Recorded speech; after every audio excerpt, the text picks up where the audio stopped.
Quinine న్యూస్కు స్వాగతం. వేల్పూర్ మండల కేంద్రంలోని తెలంగాణ ప్రభుత్వం ద్వారా వ్యవసాయ శాఖ ఎంఈఓ నర్సయ్య ఆధ్వర్యంలో పిఏసిఎస్ ఆధ్వర్యంలో జిలుగు విత్తనాలను పంపిణీ చేయడం జరిగిందని నర్సయ్య తెలిపారు.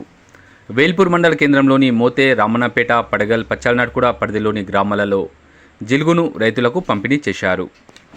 వచ్చేసి 3 ఎకరాలు, బట్ మన రైతులకు వచ్చేసి 2 ఎకరాలకు వాడతారు. 2 కన్నా తక్కువ మాత్రం వాడతారు. ఇది 30 రోజుల తర్వాత మనము కేజీలు కానీ రోటివేటర్ వేసి పొలంలో దున్నేసుకోవాలి. ఇది మంచిగా మురగాలనుకుంటే ఎస్ఎస్పి సింగిల్ సూపర్ ఫాస్ఫేట్ 50 కిలోలు ఒక ఎకరానికి చల్లుకుంటే తొందరగా మనకు మురిగి లాగొస్తుంది. 2 కన్నా తక్కువ మాత్రం వాడకండి.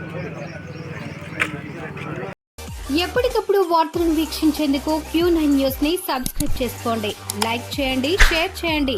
విలువైన సమాచారాన్ని ముందుగా మీరే తెలుసుకునేందుకు బెల్ బటన్ ని క్లిక్ చేయండి.